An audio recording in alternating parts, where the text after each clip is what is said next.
Hey folks, this is Billet Labs. I'm Felix, and this is our CNC machined aluminium case. This is how we left it last week. And in this episode, we're going to be plumbing in the loop using copper pipes. So let's get going. So here's the general plan. So we've got the inlet of the MonoBlock here and the outlet here.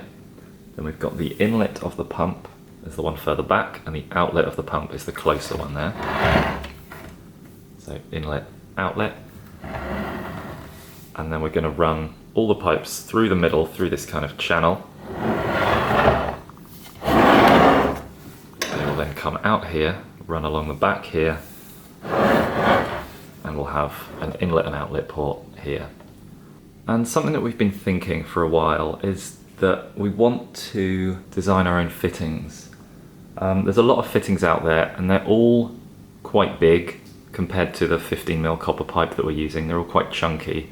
The minimum diameter of a fitting is maybe 18mm. Most of them are about 20mm diameter. And that's unnecessarily big. We also, visually, this build is all about bare metals. So we've got the bare aluminium case, the bare copper, the bare brass. And it's really hard to find a good selection of fittings that are in something like bare brass without it having some kind of lacquer coating on it, or some kind of powder coating or electroplating to change it to a black or a chrome or a nickel kind of colour.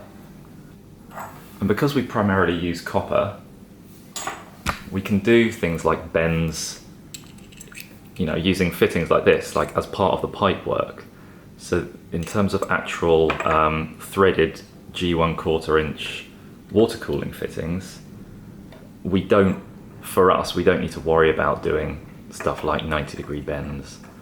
So we really just need a male-to-male rotary fitting, and that will work for the majority of what we need, because that will allow us to do a run of copper pipe that comes out of here, along here, and then screws into here without having to rotate the whole pipe as you screw it in, if that makes sense.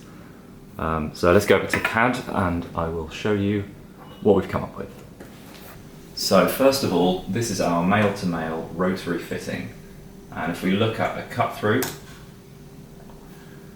you can see the construction of it here. So it's two pieces. You have one piece with the tube going through, and you have another piece which is the outer piece that will rotate independently to this middle tube. We've managed to keep the flow really good through the middle, so the diameter of this middle hole is 8mm all the way through, which is very good considering the overall diameter of the fitting is only 16mm, which is, as far as we know, the smallest diameter fitting on the market that you can buy anywhere. And then, so you slide this piece through this piece, and it's sealed with 4 O-rings here. That's definitely overkill, but because we needed this 10mm deep piece to have enough purchase on it to really use it with your fingers, we had space for 4 O-rings, so we may as well have 4 seals, because we're just adding more redundancy, and there's nothing wrong with that at all. We then have 2 O-rings on the outside to seal against whatever you're screwing the fitting to, and then the whole thing's held in place with this snap ring here, which means the whole fitting is serviceable by the user. It can be taken apart and put back together.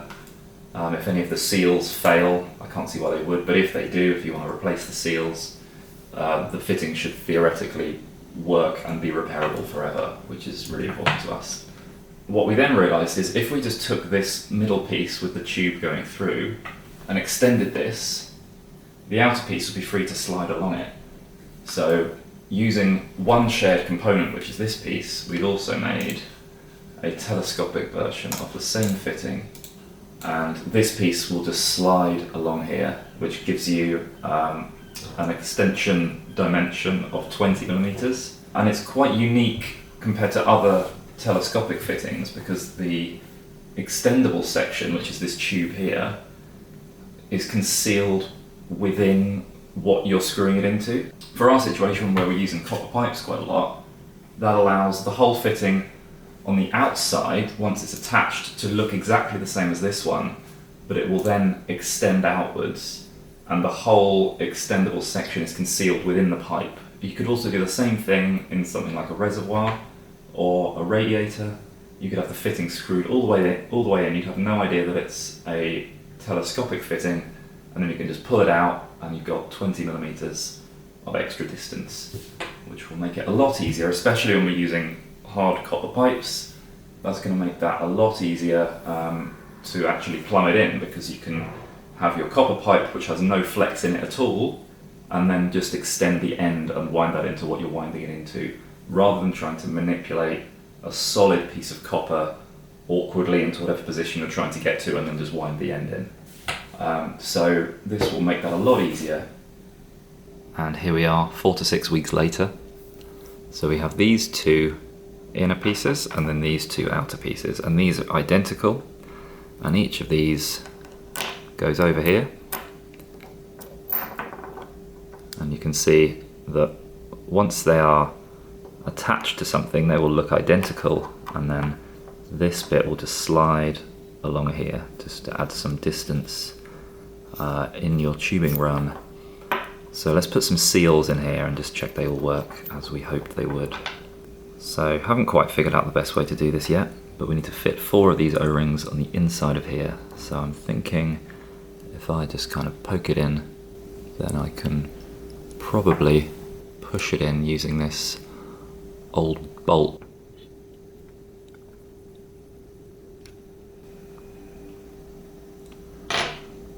Right, that's 1. 2. 3.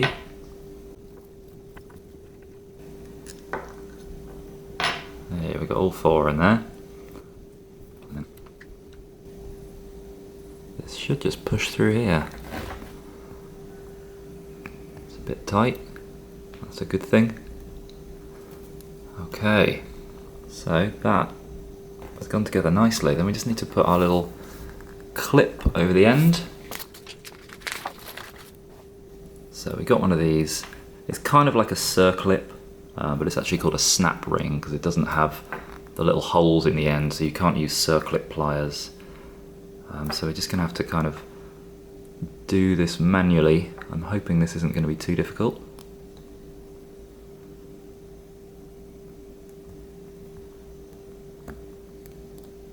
Hey, there we go.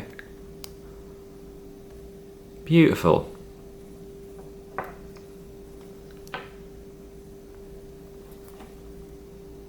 Still turns. It's a bit stiff. I wonder if that'll loosen up over time, but I think it's just about usable. So now all we need is the 2 O-rings on either end, which will seal it against the female thread that it will be screwing into. So that just goes over like that, and then should sit nicely in this little groove. And it seems to.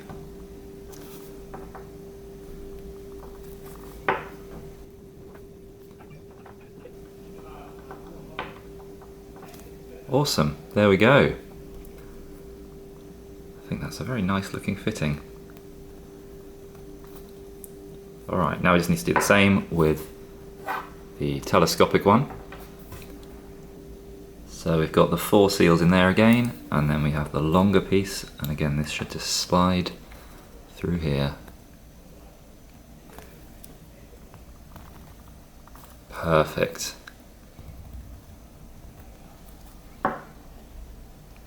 Nice, right, and then again we're just putting the snap ring on the end. There's probably some kind of tool for this, but don't seem to need one. Okay.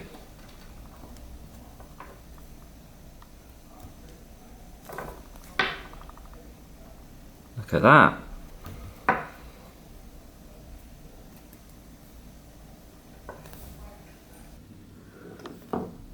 So this is the telescopic fitting fitted to a couple of old pieces of copper pipe that we had laying around. So you can see now how it works. It also rotates.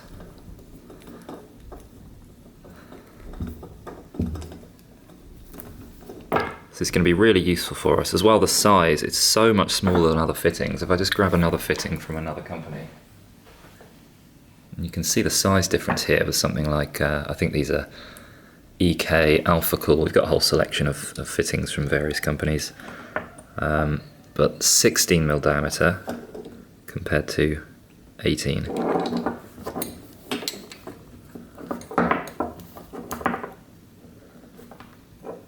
Also, the whole time I've been playing with this, we've had this being leak tested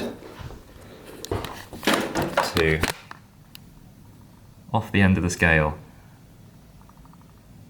And it looks like it's come down a bit, but it hasn't. That is where the pressure maxes out, as you can see there. And the whole time, we've had this hooked up for about half an hour. Been playing with this, extending it, twisting it round, and it hasn't lost any air. And for something to be safe for water cooling, it only needs to get to the top of the green gauge there. So this is definitely safe for our valuable PC components. Right, it's plumbing time. So I've taken the top off the case. I've got a selection of copper parts. I've got a selection of our built-up fittings. And now we need to figure out how to do these pipe runs. We're going to tackle them one at a time, but when we're thinking about where they go, we just need to be aware of where the other ones will go and make sure we're not blocking any access to any other fittings when we're doing it. So I'm going to start with the outlet of the MonoBlock and go to the inlet of the pump, which is this one here. And we've got quite a few different fittings, so we've got some 45 degrees and some 90-degree fittings. And each one, there's two different types here. So this is a fairly standard 45-degree fitting. It's got a female hole for a pipe on each side. And then there's another type, which is called a street fitting, which has the female hole on this side, but then the diameter of this side is slightly smaller to allow it to go inside another fitting. So you can get two fittings much closer together this way than if you were using two standard 45-degree fittings like that. So I've been looking at this for a while, and I think the best option here is to stack up two 45-degree street fittings, and then we take a third one, and that is bringing that back to horizontal. So if we took a straight bit of pipe, it's going to run nicely parallel to the bottom of the case there. And that also allows for the inlet of the block to fit a 90-degree fitting there. And the edges of these then line up really nicely. So the best way to start this, I think, is probably going to be to solder these three parts first. So I'm going to start by just marking with a Sharpie the orientation of these. Right, so we got our 3 bits. I've got this brass bar which is going to act as just a stand for these while I solder them. So we need to clean the mating faces first with this.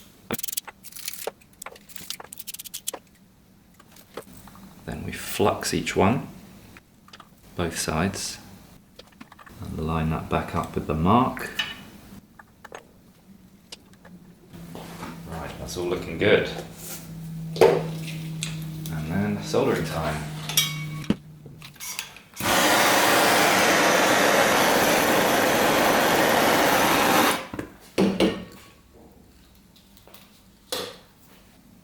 So I've soldered this piece so far. I ended up adding on the piece of straight bar as well, because I did know what length that needed to be. And that's going to sit like that. This is going to line up nice and parallel with the bottom of the case. However, it does overhang very slightly.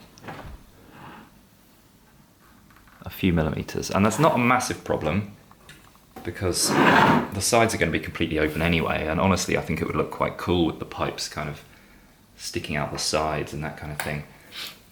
However, I am going to try and bring it in slightly, and I'm going to do that by cutting a bit of the end off of this outlet port of the MonoBlock, because the next thing to solder is going to be this piece on the end, so that it all lines up over here. And I don't know exactly what angle these need to be at or the exact distance between these two fittings until this end is mounted in its correct position. Because this coming up is going to move this up, which is going to affect all these angles. So I can't go any further without modifying the monoblock, so I'm going to do that now. Right, so that's the modification done to the outlet of the monoblock. Let me just show you. So it's 5mm shorter now, which means that this pipe is in its final position, and we can move on to this end. So we can see here, obviously we've got some movement in this fitting. That can go in and that can go out. So all we really need to worry about is the angle of this join here and then the length of the piece that's going to join to here.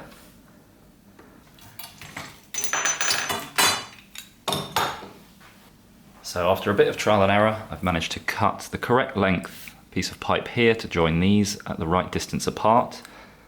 And everything is looking great. Everything looks parallel. That pipe is nice and parallel with the bottom of the case. And then around this way. It's nice and parallel with the edge of the case down here and with the edge of the motherboard. So I'm really happy with that. So soldering time again. And I'm going to attempt to do 1, 2, 3, 4, 5 joins in one go.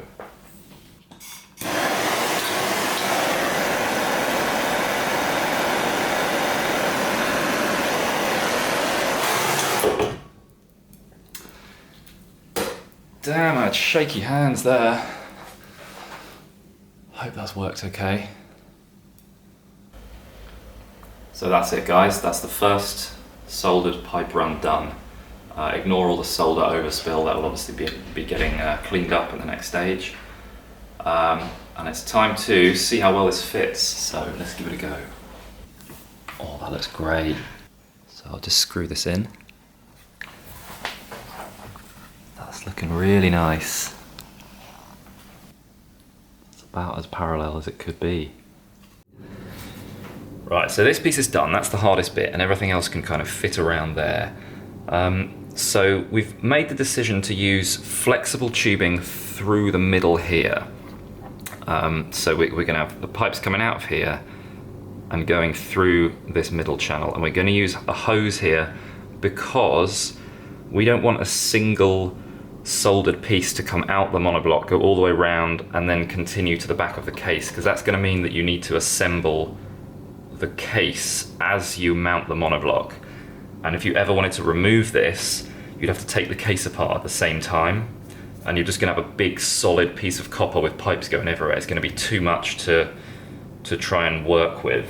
So we're going to have a flexible bit here, just so that if we want to take the monoblock off, we can disconnect the pump end and then kind of bend it out the way using the flex in the hose, rather than having to take the whole PC apart every time.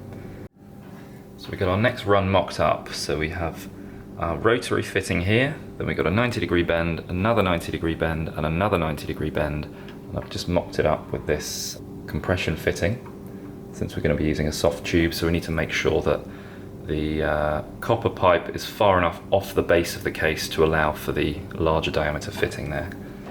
And I'm doing everything I can as well just to keep the pipe runs away from the ports in the power supply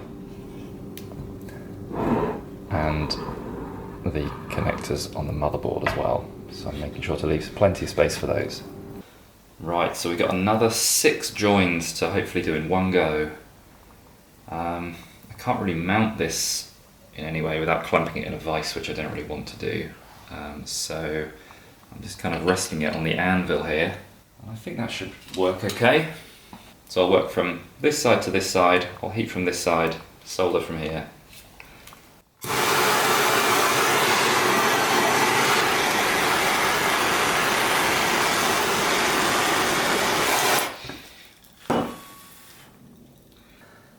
So I did struggle a bit to see what I was doing there. As a result, I've put a bit too much solder in a lot of places, but it will all come off when I clean them up. But we got this on and it fits perfectly. So very happy with that. Next up, I'm going to work on this pipe coming around to here, and I want it to line up nicely with this end piece. And there it is. So we've got a 90 degree straight bit, 90 degree straight bit, and then the solder in fitting at the end. So let's get that soldered. And it's in, it's soldered. It looks messy, but that is all the soldering done on this side of the case, other than attaching these two actually to the block, which we'll do at a later stage. So now we need to do the pipe runs that go from the back of the case that come around to here. And we're going to have hose between here just so that the two pipes can be moved independently and the parts can be moved around independently. So I just need a long straight piece here and a 90 degree bend and then a brass fitting on the end. And that will look like this. So more soldering. And that is, for now at least, all the soldering done.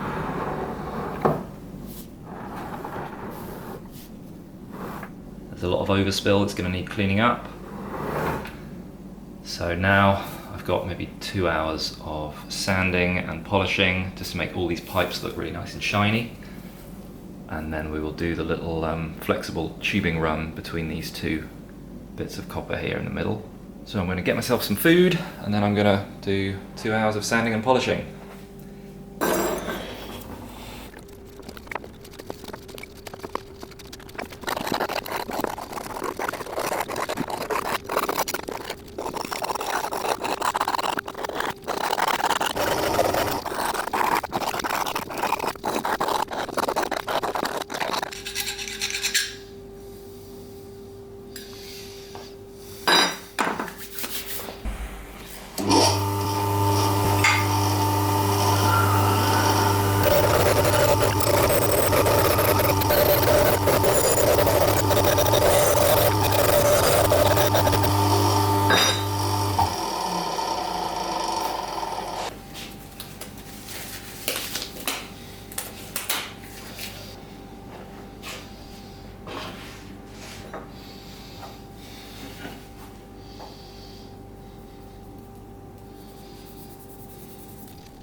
It took a while to get the solder overspill off, but I did it.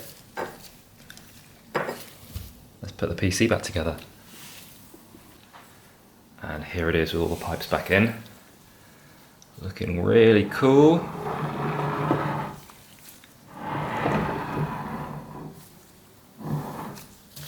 And then we're just going to run the hoses along here. So we've got these 4 Alpha Cool compression fittings, and we've got just some old clear hose. I'm not sure if this is what we'll use for the final one, but just as a placeholder, this will do the job.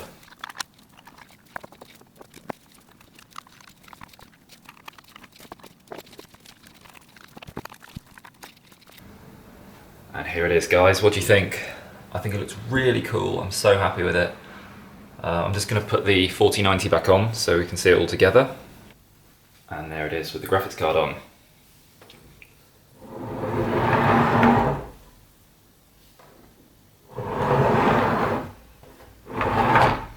Let's put the top of the case on as well.